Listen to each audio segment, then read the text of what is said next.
이제 귀농을 하신 분들께서 딸기 농업을 하실 때에 조금 더 좀 고민을 하고 좀 살펴야 될 부분들이 없잖아 있는 것 같습니다. 뭐냐면은 농업이라고 하는 것들이 실제적으로 본인이 계산기를 집에서 두드리는 것만치 그렇게 정확하게 나오는 그런 산업이 아니에요. 농업은 일례로 보면은 이제 기본적으로 한 동에 3천만 원 곱하기 5동 하면은 1억 5천만 원, 거기서 이것저것 빼서 5천만 원 빼고 1억은 남는다, 이렇게들 생각들을 하셔요. 집에서 계산기 두드려 보면 무지하게 신나거든요, 그죠? 신나요. 근데 문제는 그 농사가 잘 되고 정상적으로 시장 가격이 받쳐줬을 때 그런 수치가 정확하게 이제 맞아 들어간다는 거지.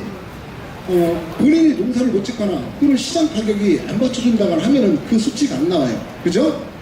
그러니까 그런 부분들을 염두를 두시고 농업, 그러니까 딸기 농사 설계를 하실 때는 맥시멈을 잡지 마시고, 그렇다고 비관적으로 미니멈을 잡으실 것도 없고, 중간 정도에서 어떤 그런 소득을 중간 정도에서 잡아주신 다음에 본인의 농장 규모랄지 투자 금액이랄지 이런 것들을 해주셨으면은 훨씬 더 좀 연착륙을 할 수 있지 않을까, 그렇게 생각을 하고 있습니다. 정식을 하고 나서 하우스의 온도를 떨어뜨리려면 가장 기본적인 것이 광을 차단시키는 게 하우스 온도를 떨어뜨리는 데 가장 중요해요. 광을 햇빛, 그러니까 직사광선을 차단시키는 것이 온도를 떨어뜨리는 데서 가장 중요한 요인이에요. 거기다 안에다가 이제 냉풍기를 튼다 하더라도 직광을 막지 않으면 온도 그렇게 많이 안 떨어져요. 일찍 심으시는 분들은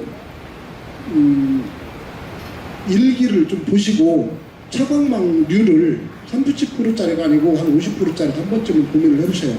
특히나 차광망 같은 경우에는 정식을 하고 나서 보통 우리가 길면 짧은 열흘, 길면 2주 3주 정도 쉬거든요. 그러니까 그 기간 동안에 그 정도 해주시면 이화방이 일찍 심는 분들은 이화방 분화에 좀 더 도움이 되지 않을까, 그렇게 조심스럽게 생각을 해봅니다.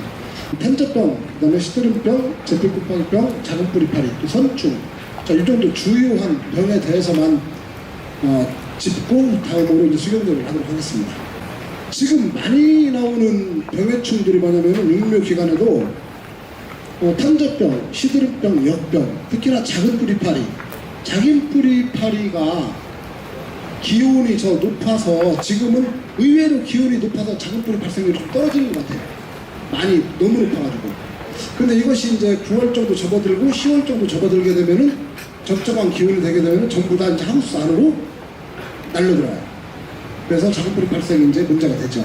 그리고 매년 가장 우리가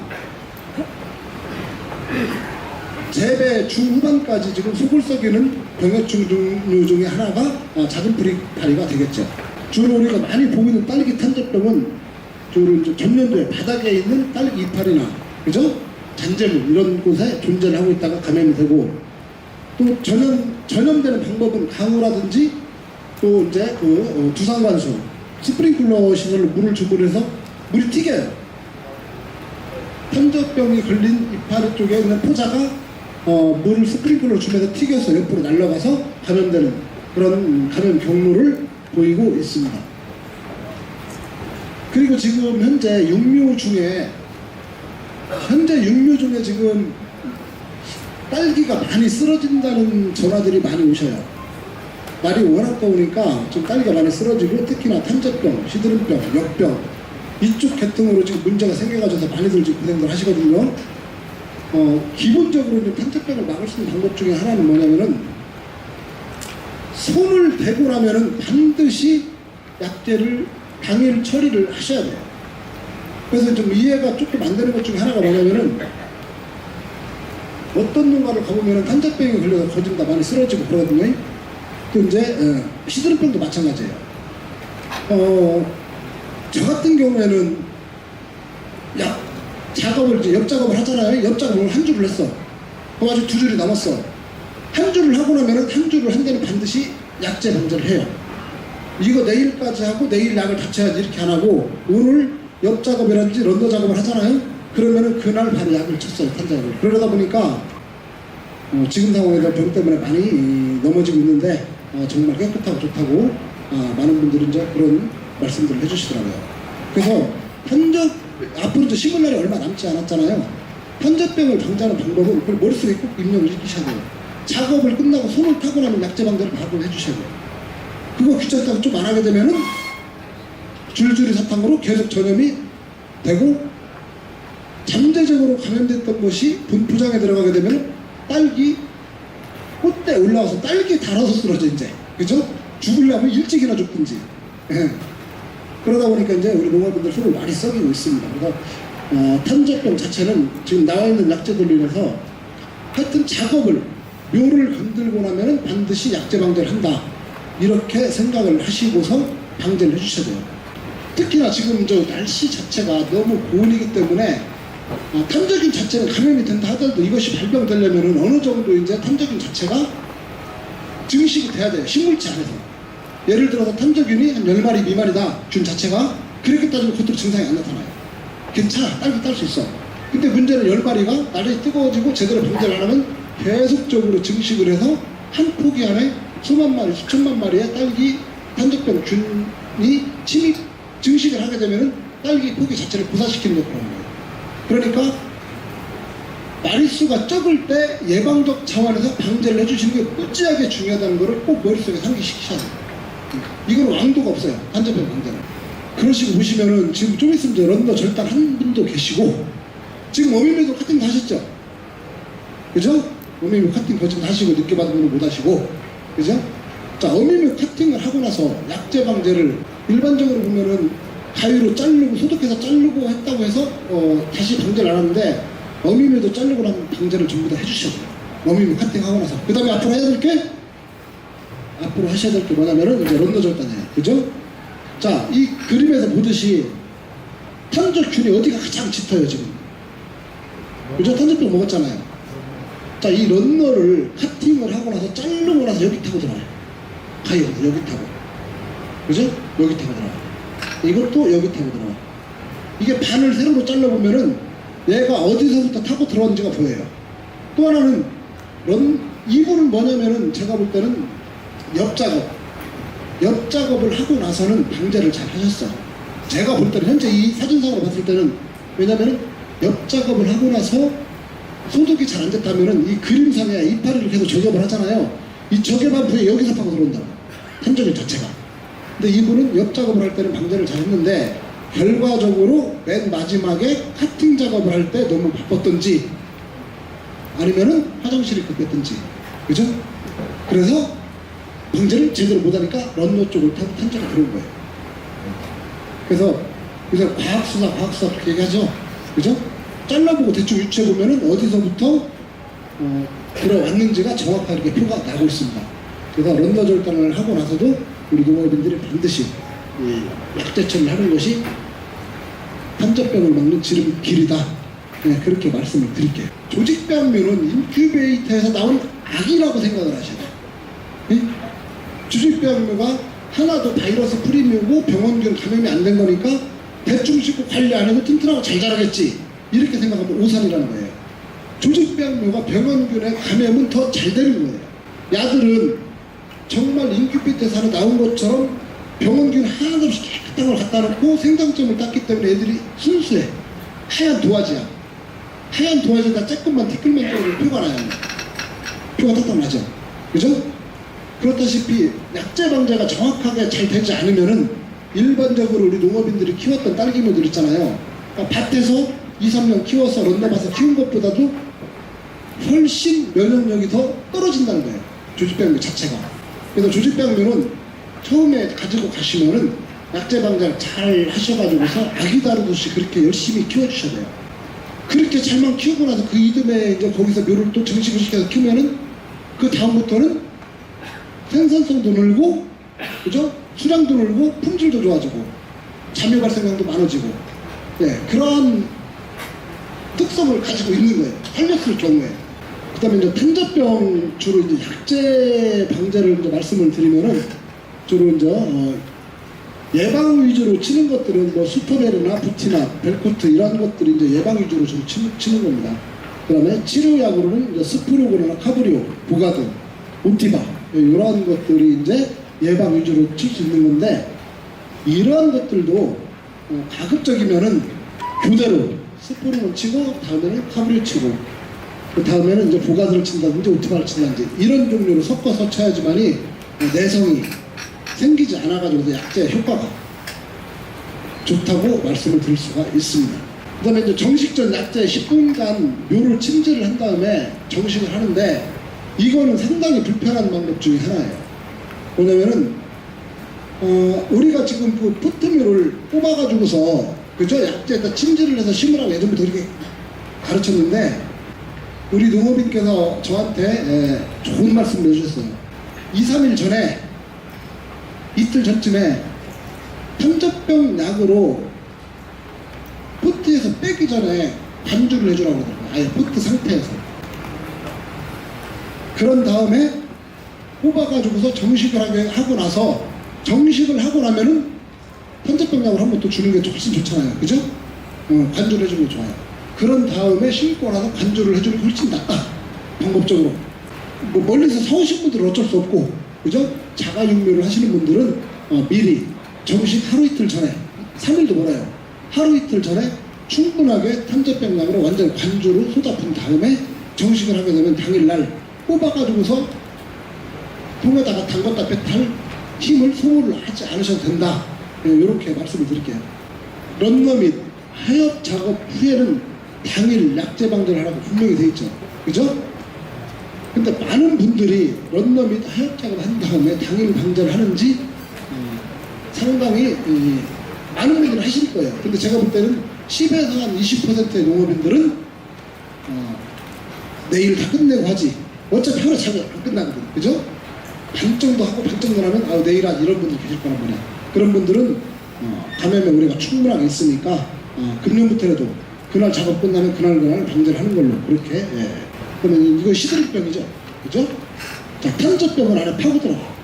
시드름병은 양쪽에 물관차 안쪽으로 이쪽만 막아버려요. 그죠? 양분하고 물의 이동 통로 자체를 병원균 자체가 막아버리는 그런 증상입니다. 그리고 시드름병과 유황병, 짝귀는 거의 똑같은 용어인데 농업인마다 부르는 이름 다 틀려요. 그렇지만서도 유황병 자체가 걸리게 되면은 이파리의 크기가 틀려지죠. 이파리의 크기가, 양쪽 이파리의 크기가 틀려지고 나중에 돼서는 결론적으로 시들어 죽는 게 이제 유황병이 되겠습니다. 1차적인 전염 경로는 토양 재배를 하는 농가들은 보통 이게 생존율 한 10년 정도 가요. 포자 자체가 유황병이에요. 그러니까 웬만해서는 잘 안 죽어. 토양 내에서 사멸이 잘 안 돼요.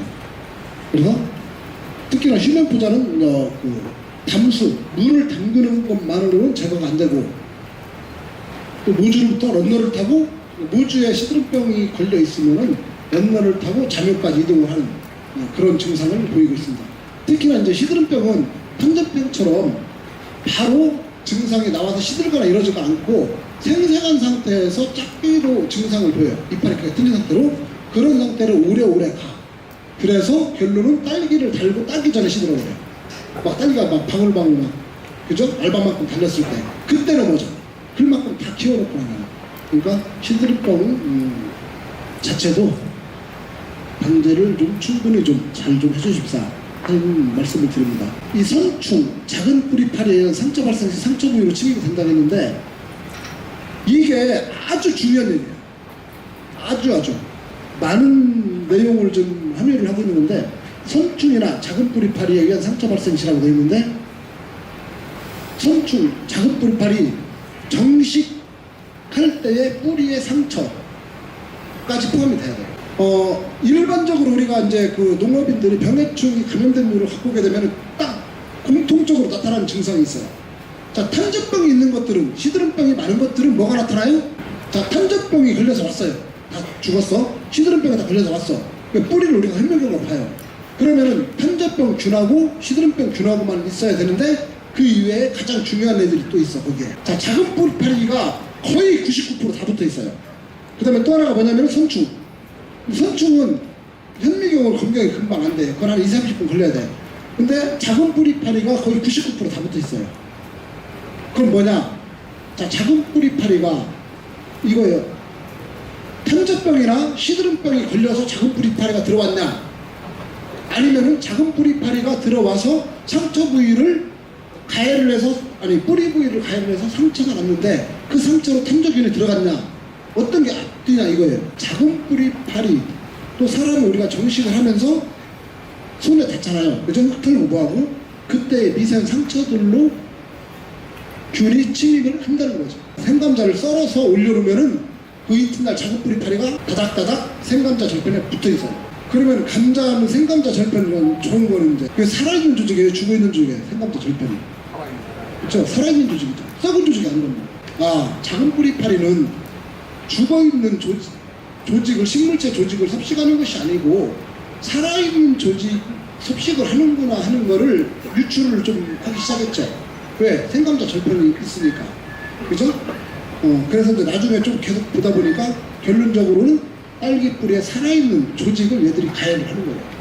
그러면은 탄저균이 들어오기 전에 작은 뿌리파리가 살아있는 조직을 가해를 하게 되면은 작은 뿌리파리가 아무리 가해를 많이 해도요, 거기에 탄저균 자체가 없잖아요. 그러면 뿌리가 절대, 아니 딸기가 안 죽어요. 그러니까 시들거나 탄저 걸리면 시들잖아요. 그죠? 작은 뿌리파리 때문에 이렇게 딸기가 안 클 거라고 생각도 못했어요. 현미경을 한번 보셨던 것 같아요.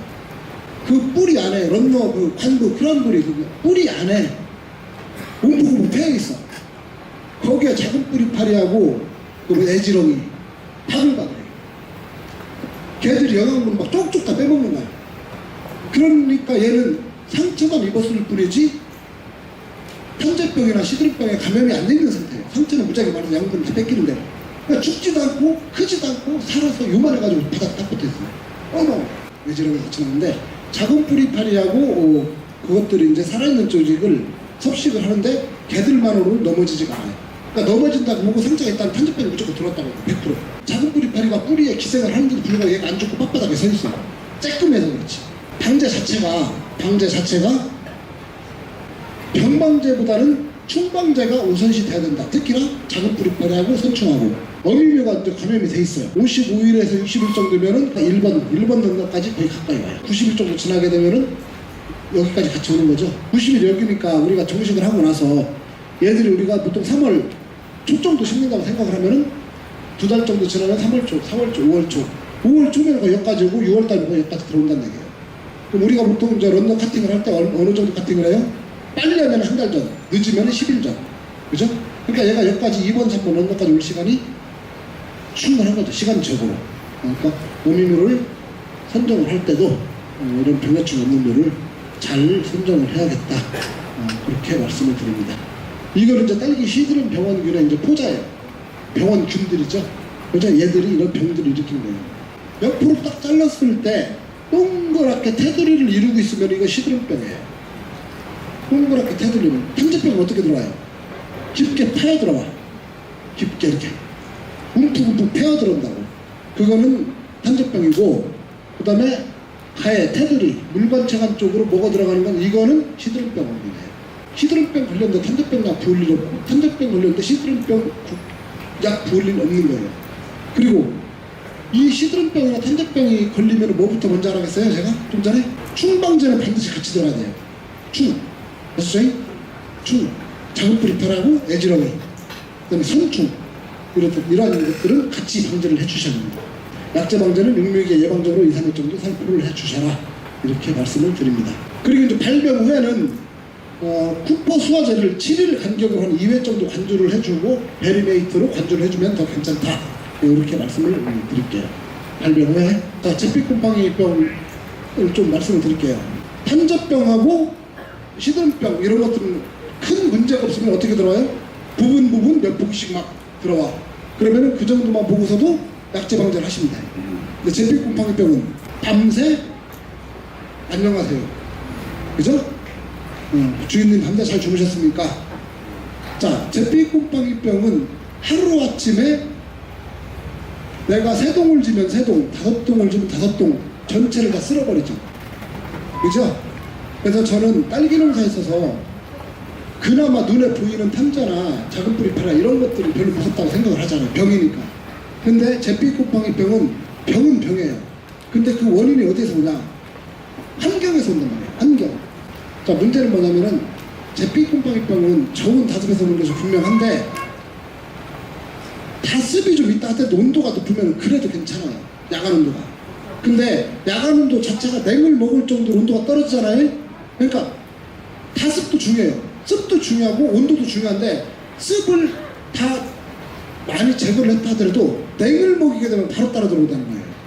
잿빛곰팡이병가 주로 언제 와요? 항상 추위가 오고 나서 제대로 보온을 하지 못했을 경우에 그 이튿날이나 하루 종일 지나고 나면 전자가 이제 꼭지부터 새빨갛게 올라와. 전부 다가. 그죠? 또 덜어는 꽃잎이 한두 개 들 떨어진 데에서 거기서부터 꽃잎 쪽에서도 파고 들어가기도 하고. 그게 잿빛곰팡이병의 전형적인 증상이란 말이에요. 그죠? 그래서 이런 우리 농업인들의 많은 경험 사례를 보게 되면은 습도를 없애는 것도 더 중요해요. 습도를 없애는 것도 중요하고 또 하나는 뭐냐면은 자, 야간에는 어차피 습 자체가 주간보다 더 올라오게 돼 있어요. 야간은. 그죠? 근데 야간에 습 자체는 어느 정도 올라와 있는 상태에서 결론적으로 저온을 많이 먹게 되면은 내가 잿빛곰팡이가 100% 온다는 거죠. 100%. 그래서 보온을 하는 데 있어서 우리 농업인들이 지금 한 뭐 7도, 뭐 6도, 5도 이 정도까지 괜찮아요. 근데 이제 보온이 잘 안 되거나 소막이 안 되거나 해서 온도 자체가 뭐 2, 3도 정도 떨어져가지고서 냉을 딱 먹게 되잖아요. 그럼 잿빛곰팡이 들어올 확률이 무지하게 높아요. 보편적으로. 이것은 우리 농업인들이 잿빛곰팡이 걸려서 문제가 되는 농가들 보면은 대부분이 거의 다가 온도가 많이 떨어졌을 때 잿빛곰팡이 가능해요. 물론 습도 중요해요. 습도 많으면 같이 더 잘 따라 들어와. 제 문제는 저온 다습이니까 온도 잘 잡아주고 습도 낮에 충분하게. 해가 뜨면은 바로 환기팬을 돌린다든지 환기를 온도가 올라가면 환기를 시킨다든지 해서 습을 낮추는 것도 무지무지 중요해요. 그것도 그렇지만 그보다 더 중요한 게 이제 온도를 잡는 거죠. 특히나 이제 잿빛곰팡이병이 또 이제 문제가 뭐냐면은 벌들이 이제 꽃잎 그 하나 남았을 때 잿빛곰팡이병이 걸리잖아요. 벌들이 수정을 하고 다니다 보면 벌들이 많이 또 옮기게 돼요. 약한 조직부터 잿빛곰팡이병이 들어오고 특히나 얼었다 녹으면서 생긴 세포벽의 갈라진 틈을 잿빛곰팡이병이 침입을 하는 거예요. 자, 얼었다 녹았다는 온도가 낮으면 이런 증상이 생기죠. 그렇죠? 네. 그래서 온도를 최대한 잘 잡아주십사. 다른 잿빛곰팡이병만 최고의 방법입니다. 자, 여기 보면 잿빛곰팡이병 발생 조건을 한번 보시자고요. 잿빛곰팡이병 발생 조건은 시설 재배선 20도 시야하고 과습 조건인데 특히나 동해에 노출된 포장, 동해에 그래서 2도에서 6시간 이상 경과 시 10% 이상 기형과가 발생을 한다. 네? 아무튼에 생리적인 저온 피해도 같이 오고, 그죠? 그러니까 온도를 낮은 온도에서 경과되지 않도록 특히나 겨울철에 강추위가 온다면은 조금 어려우시더라도 새벽이나 늦은 밤에 한 번씩은 포장의 온도를 체킹을 한번 해주시는 것이 훨씬 더 안정적인 농사를 지을 수 있는 방법인 것 같습니다. 그리고 질소비료 함량이 많아가지고서 작물이 연약해지면 이제 더 잘 들어온다는 건데 이거는 뭐 우리가 수경재배에 있어서는 일반적으로 질소비료를 충분하게 주기 때문에 질소비료 함량이 낮아서 시행률이 저하됨으로 인해서 작물이 연약해지는 경우는 없으니까 온도 쪽을 좀 더 신경을 써 주시기를 바랍니다. 자, 보통 꼭지병이라고 그러죠. 잿빛곰팡이병을 수정 후에 꽃잎이 남을 때 벌에 의해서 매게 되기도 하는 거죠. 그죠? 벌들이 수정을 해 가면서 꽃잎에 잿빛곰팡이 발생되는 가장 쉽게 판별할 수 있는 게 뭐예요? 꽃잎이 자, 꽃잎이 한두 장 남아 있을 때 분홍색으로 변해요. 분홍색으로 이 하얗던 꽃잎 자체가 이 분홍색으로 변하게 되면은 잿빛곰팡이병이 들어왔구나 하는 거를 미루어 짐작을 하셔야 돼요. 그 다음에 이것이 이제 진전이 되게 되면 이제 꼭지 뒤쪽으로 이제 움푹 패이면서 썩어 들어가기 시작하죠. 그 다음에 이제 보시면은 저 진전되는 그런 상황들이고 꽃받침 뒤가, 그죠? 꼭지 뒤가 말려비틀어지기 시작하고 병원균이 계속 진전을 하게 되면 이제 과실 쪽이 이렇게 썩어 들어가는 그런 증상을 보이고 있습니다.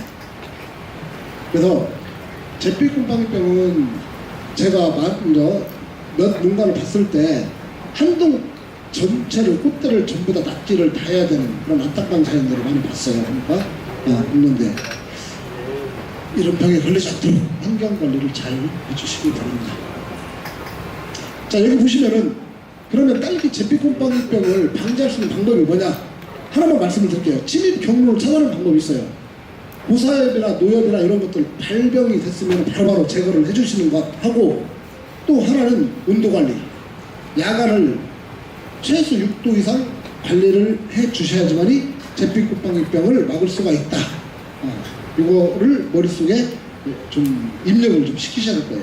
근데 제피곰팡이병은 제가 거듭 강조하지만 치료는 늦어요. 걸리면 다 날아갔다고 봐야 돼. 안 걸리게 하는 게 최고예요. 여기 보시면은 짱잎이 나와요.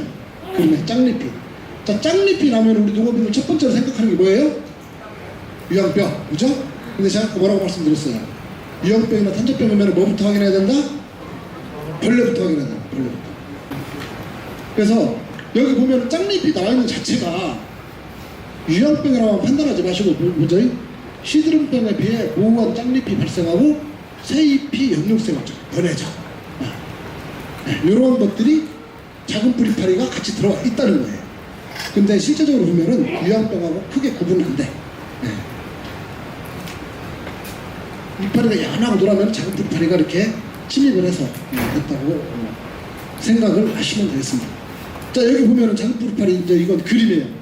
자, 작은 뿌리파리 특성인데 어쨌거나 얘들이 한 포기에 10개에서 150개 정도의 알을 낳아요.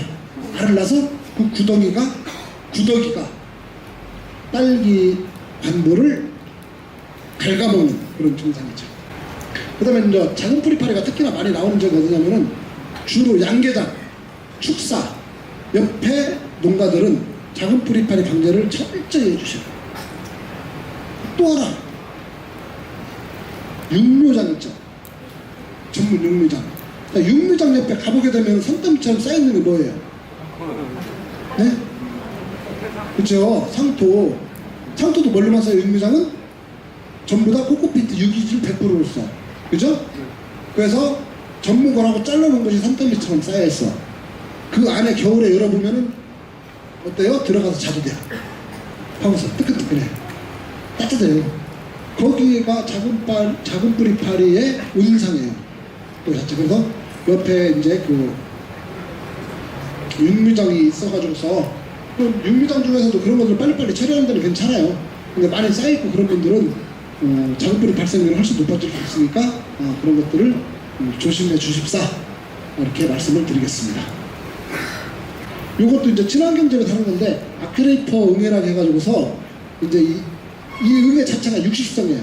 그래서 딸기밭에다가 얘들을 투입을 하게 되면은 작은 뿌리파리가 들어오면은 육식성이라 얘들만 잡아먹는 거야. 딸기는 가해를 안 시키고. 이러한 아크레이퍼 응애라는 천적도 사용을 해서 작은 뿌리 방제를 한다. 자, 우리 농업인들이 또 이제 헷갈리는 것 중에 하나가 선충피해요. 자, 선충피해는 첫째로 이파리 자체가 그러니까 일반 배추하고 그게 뭐죠? 봄에 오는 거, 봄동. 일반 배추하고 봄동 배추라고 생각하시면 돼요. 자, 일반적으로 정상적으로 자라는 딸기를 배추라고 비유를 한다면은 이 선충피해가 온 거는 봄동 배추처럼 쫙 가라앉아요. 이해되시죠? 쫙쫙 안 올라오고. 그래서 이 자체가 오글오글해지고 커서 안 올라와요.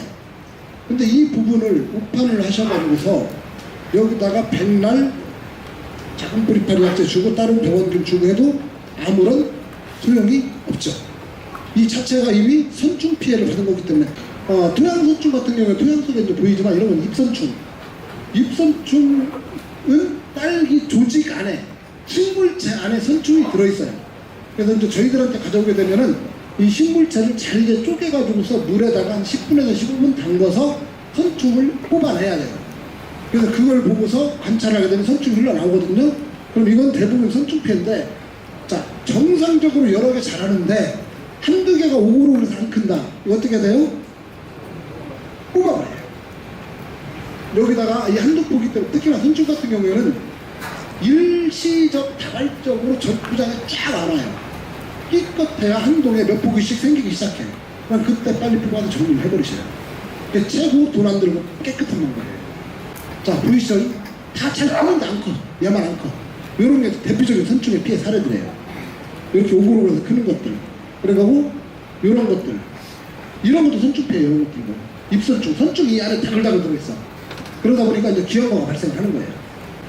이렇게 오글해서 조금 안 큰다. 이거 왜 그런지 이거 하나 때문에 고민하지 말고 그 시간에 다른 일 하셔. 정리하셔요. 궁금하시면 갖고 들어오시고. 예? 안 크고 오글하고 쪼글쪼글하다. 이거는 100%, 죄송합니다. 99% 선충. 이렇게 생각을 하시면 돼요. 특히나 입선충. 특히나 우리 농업인들이 지금 제가 이제 하나 당부드리고 싶은 것 중에 또 하나가 뭐냐면은 보통 우리 한 동에 7,000포기를 심어야 돼. 7,000포기 들어가. 그죠? 7,000포기가 들어가는데 저런 선충 한두 개 때문에 막 전전 끙끙 앓고. 그죠? 6,999포기를 생각을 하셔요. 저거 한 포기를 생각하지 마시고. 그래서 저런 것들은 과감하게 꼽아버리고 빨리 런너를 돌려 꽂든지 아니면 여유미로 갖고 있으면 여유미로 빨리 꽂든지. 정식을 하고 나서 보통 한두 달, 두 달 내로 다 결정이 나요. 작은 뿌리파리로 넘어갈 건 넘어가고, 현저로 넘어갈 거 넘어가고, 시드릴 거 넘어갈 거 넘어가고, 손충피에 나올 거 다 나와요. 두 달 정도 지나면. 두 달 정도 지나면 그런 거 다 이제 걱정 안 해도 돼. 근데 먼저 뭐냐면 두 달 정도 지나서 또 하나 걱정되면 이제 제표 곰팡이병이지. 그 다음부터 하고 있어요.